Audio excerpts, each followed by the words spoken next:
காஷ்மீர் முதல் கன்னியாகுமரி வரை தடையில்லா போக்குவரத்து சேவையின் முன்னணி நிறுவனம் சாய் கிருஷ்ணா டிரான்ஸ்போர்ட், மாதவரம், சென்னை.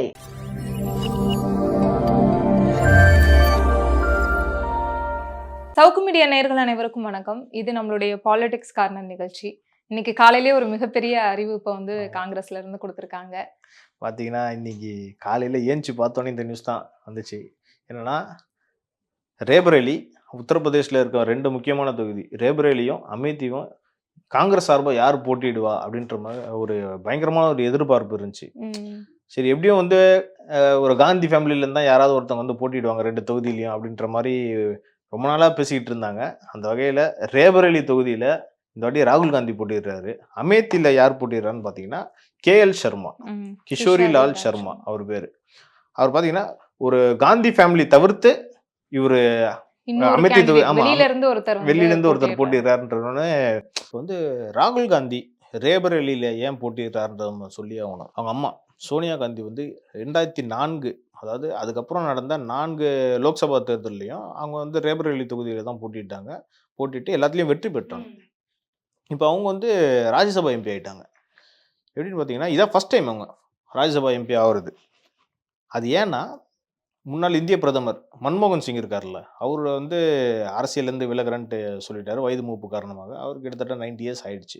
அவரோட பதவி காலம் கூட இப்போ ரீசெண்டாக தான் முடிஞ்சுது.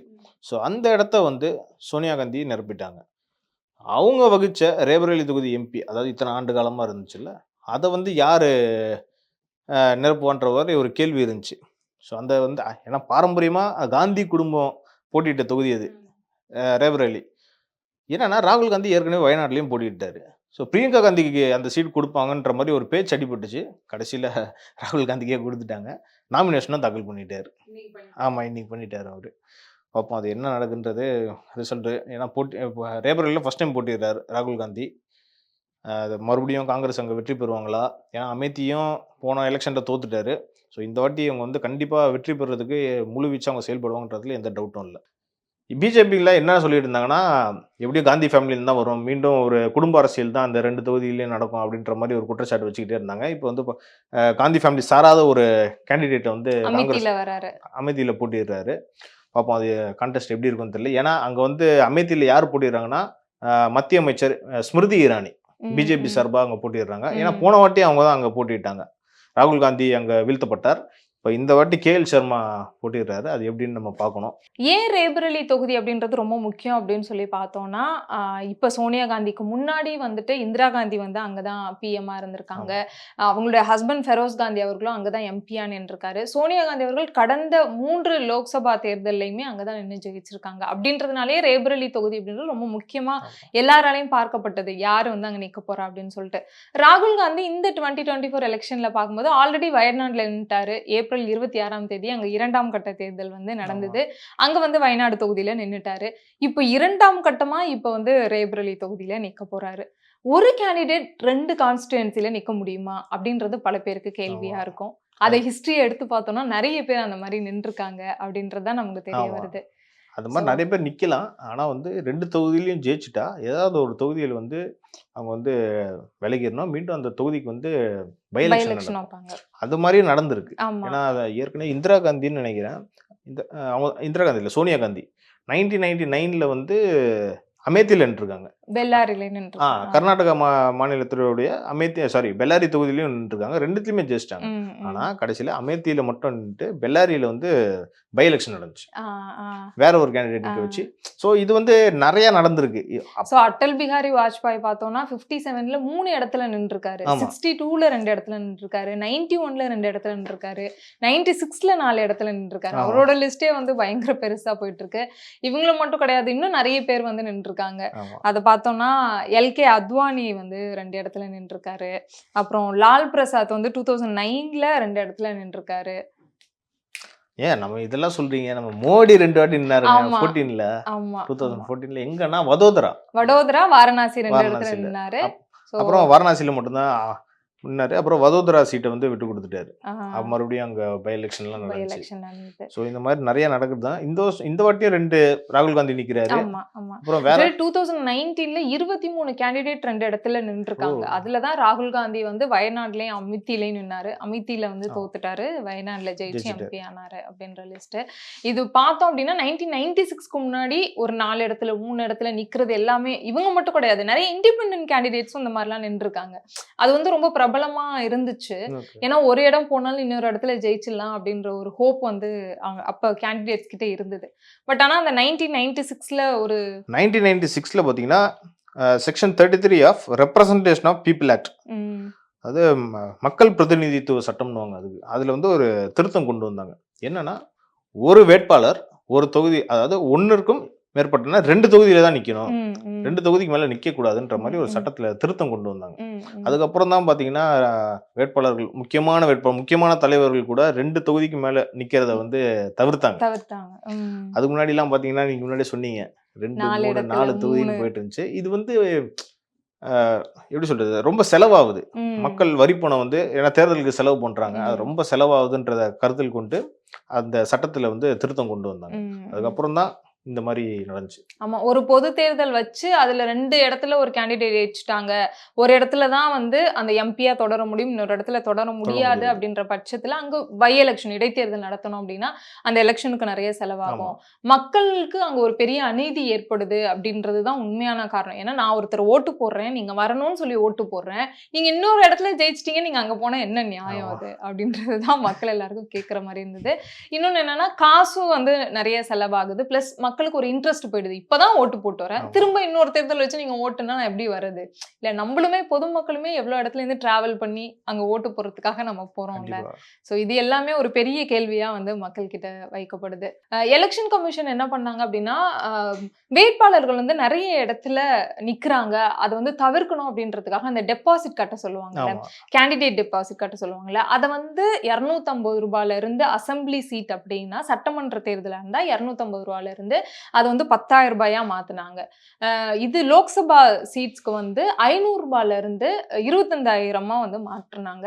எஸ்சி எஸ்டி கேண்டிடேட் அப்படின்னு சொல்லி பார்க்கும்போது அசம்பிளி சீட்டுக்கு வந்து 5,000 ரூபாய், லோக்சபா சீட்ஸ்க்கு வந்து 10,000 ரூபாய் அப்படின்ற செக்யூரிட்டி அந்த டெபாசிட்டை வந்து அதிகமாக்குனாங்க.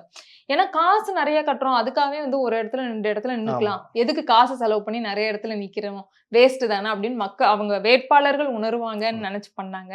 ஆனாலும் வந்து அது தொடர்ந்துட்டு தான் இன்னைக்கு இருக்கு. இதெல்லாம் வேட்பாளருக்குலாம் ஒரு பெரிய பணமா தெரியலங்க. ஆமாங்க, நினைச்சு பாருங்க. உண்மையான காரணம். எஸ். இதெல்லாம் தவிர்க்கணும் தான் 2023ல வழக்கறிஞர் அஸ்வினி உபாத்யாயன்ற ஒருத்தவங்க வந்து, அவங்க ஒரு பிஜேபி கட்சியை சேர்ந்தவங்க, ஆதரவாளர். ம். பிஜேபி கட்சியை சேர்ந்தவங்க. ம், ம். அவங்க வந்து சுப்ரீம் கோர்ட்ல வந்து ஒரு மனு தாக்கல் செய்றாங்க. அதுல என்ன, அவங்க என்ன வந்து மனுவில் குறிப்பிட்டிருக்காங்கன்னா, அந்த representation of people act section 33/7 இருக்குல்ல, அதை வந்து இன்வேலிட் ஆக்கணும். ம், ம், ம். அதாவது ஒருத்தவங்க, ஒரு வேட்பாளர் ஒரு தொகுதியில தான் நிக்கணும். ம். எப்படி வந்து ஒரு வாக்காளருக்கு ஒரு ஓட்டு தான் ஆ, அப்படின்ற மாதிரி, ஒரு வேட்பாளருக்கு ஒரு தொகுதி தான் அப்படின்ற மாதிரி ஒரு மனு தாக்கல் பண்ணாங்க. அது வந்து சுப்ரீம் கோர்ட் அது வந்து கிராஷ் பண்ணிட்டாங்க, ம், ம். தள்ளுபடி தள்ளுபடி பண்ணிட்டாங்க. பண்ணிட்டாங்க. ம். அது சோ அந்த இது வந்து யாரோட அமர்வுக்கு கீழ வருது அப்படின்னு சொல்லி பார்க்கும்போது சீஃப் ஜஸ்டிஸ் சந்திரசூட் சந்திரசூட் அவர் கீழயும், அப்போ பார்த்தீங்கன்னா PS நரசிம்மா அப்புறம் பர்திவாலா இவங்களோட அமர்வு கீழே தான் விசாரணைக்கு வந்துச்சு. அப்போ இதை வந்து கிராஷ் பண்ணிட்டாங்க. இது வந்து நியாயமான காரணம் தானே. ஒரு வாக்காளருக்கு ஒரு ஓட்டுங்கிற மாதிரி ஒரு வேட்பாளருக்கு ஒரு தொகுதி தான் இருக்கணும்ன்றது நியாயமான ஒரு விஷயம். நியாயமான ஒரு ஏன் விஷயம். சுப்ரீம் கோர்ட் வந்து அதை தள்ளுபடி அது பண்ணாங்க? ஏன்னு பார்த்தீங்கன்னா, இது வந்து நம்ம வந்து முடிவு பண்ண முடியாதுங்க. ஒருத்தவங்க வந்து ஒரு தொகுதியில தான் நிக்கணும், இன்னொரு தொகுதியில நிக்கக்கூடாதுன்ற மாதிரி அது சுப்ரீம் கோர்ட் சொல்ல முடியாது. அது வேணா சட்டம் வேணா கொண்டு வரலாம். ம். ஸோ இது வந்து ஜுடிஷியரியில நம்ம வந்து இப்போ எதுவும் பண்ண முடியாது. லெஜிஸ்லேட்டிவ் வழியா வேணா நம்ம சட்டம் பாஸ் பண்ணி, ம். ஒருத்தர் வந்து ஒரு தொகுதியில தான் நிக்கலாம் அப்படின்ற மாதிரி சட்டம் வேணா அங்க வேணா கொண்டு வரலாம். ஸோ இது வந்து பார்லிமெண்ட்ல பாஸ் பண்ணா வாய்ப்பு இருக்கு. ம், ஏன்னா ம். இன்னைக்கு வந்து பிஜேபியோ காங்கிரஸோ, ஏன்னா அவங்க கேண்டிடேட் நிறைய இடத்துல நிற்கும் போது இந்த கட்சி தான் மறுபடியும் ஆட்சிக்கு வராங்க மத்தியில். ம். ஸோ இவங்க வந்து இந்த சட்டத்தை பாஸ் பண்ணுவாங்களான்றது வந்து கொஞ்சம் கேள்விக்குறியான ம், விஷயம் தான். ம், ம். இருந்தாலும் நம்ம பார்க்கணும். இன்னொரு சுப்ரீம் கோர்ட் வந்து முக்கியமா அதுல சொன்ன விஷயம் என்ன அப்படின்னா, இதுல வந்து எலக்டோரல் டெமோக்ரஸி அப்படின்ற ஒரு விஷயம் இருக்கு. கண்டிப்பா. வேட்பாளர்களுக்கு அவங்களோட டெமோக்ரஸி, இது வந்து எங்க வேணா நிக்கலான்றது அவங்களுடைய உரிமை. இதுல வந்து நாங்க எதுவுமே சொல்ல முடியாது.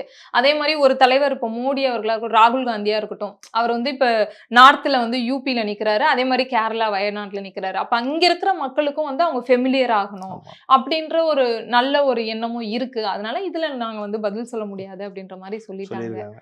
நீங்க ஒரு வார்த்தை சொன்னீங்களா, அந்த எலக்டோரல் டெமோக்ரஸின்றது அதுதான் கரெக்டான வார்த்தைங்க. ஏன்னா ஒரு வேட்பாளருக்கு எங்க வேணா நிக்கலான்ற மாதிரி சட்டத்துல இடம் இருக்குன்ற போது அத பார்லிமெண்ட் தான் அதை வந்து மாத்தணும். ஸோ அவங்க தான் மறுபடியும் ஆட்சிக்கு வராங்க. ஸோ அவங்களோட யூஸ்க்கு வந்து பயன்படுத்திக்கிறாங்கல்ல அப்படின்ற மாதிரி நம்மளும் சொல்ல முடியாது. மேபி இருக்கலாம். இல்ல, மக்கள் என்ன மக்களுக்கு சொல்றாங்கன்றது வந்து ஒரு கேள்வி இருக்கும். ஏன் இந்த ஒரு நியாயமான விஷயத்த சுப்ரீம் கோர்ட் தள்ளுபடி பண்ணாங்க அப்படின்றது இருக்கும். ஆனா அதுக்கு பின்னாடி இருக்கிற ரீசன் நம்ம சொன்ன மாதிரி அந்த எலக்டோரல் டெமோக்ரஸி. டெமோக்ரஸி தான். ஸோ அதை தான் சொல்றேன். அது அவங்க தான் வந்து இந்த சட்டத்தை வந்து நீக்கணும்.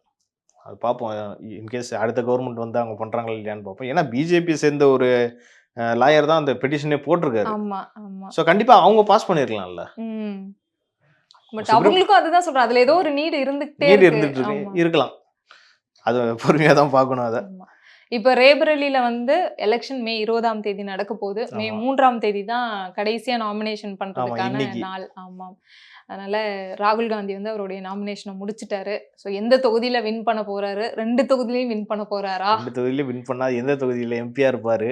ஆமா. இல்ல எனக்கு தெரிஞ்சு அவர் வந்து ரேபரேலியில தான் எம்பியா இருப்பாருன்னு எனக்கு தோணுது. ஏன்னா காங்கிரஸ்ன்றதை விட அவங்க ஃபேமிலியோட பாரம்பரியமான தொகுதிங்க அது அது ரேபரேலி. ஒண்ணு. பட் ஆனா வயநாடு லாஸ்ட் டைம் அவர் நின்ன ஒரு இடம் இல்ல. லாஸ்ட் டைம் அவர் நின்னாரு. ஆனா அமேத்தியில தோத்துட்டார்ல. அமேத்தியும் அவங்க காங்கிரஸோட ஃபேமிலி. ஏன்னா தொடர்ந்து நிக்கிற அந்த கான்ஸ்டிட்யூன்சி தான். ஏன்னா அங்க தோத்துட்டாரு.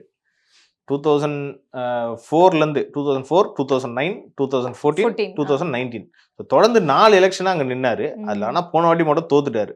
மத்திய அமைச்சர் ஸ்மிருதி இரானிக்கு எதிராக போட்டிட்டு தோத்துட்டாரு. ஆனா அப்படி ஜெயிச்சிருந்தா கண்டிப்பா அவர் வந்து அமேத்தியில தான் எம்பியா கண்டினியூ பண்ணிருப்பார். இதுல எந்த டவுட்டும் கிடையாது. ஸோ இந்த வாட்டி ரேபரேலியில வின் பண்ணா கண்டிப்பா அங்கதான் எம்பியா இருப்பார். அதுல எனக்கு டவுட்டே அப்படின்னு நீங்க கிடையாது. சொல்றீங்க. கண்டிப்பா சொல்றேன். பார்க்கலாம். ஸோ என்ன நடக்க போகுது அப்படின்றது தெரியல. அதனால பொறுத்திருந்து பார்ப்போம். ஸோ நிறைய சுவாரஸ்யமான விஷயங்களை குறித்து நம்மளுடைய பாலிடிக்ஸ் கார்னர் நிகழ்ச்சியில பேச இருக்கிறோம். இன்னொரு ஷோல மீட் பண்ணலாம். நன்றி. தேங்க்யூ.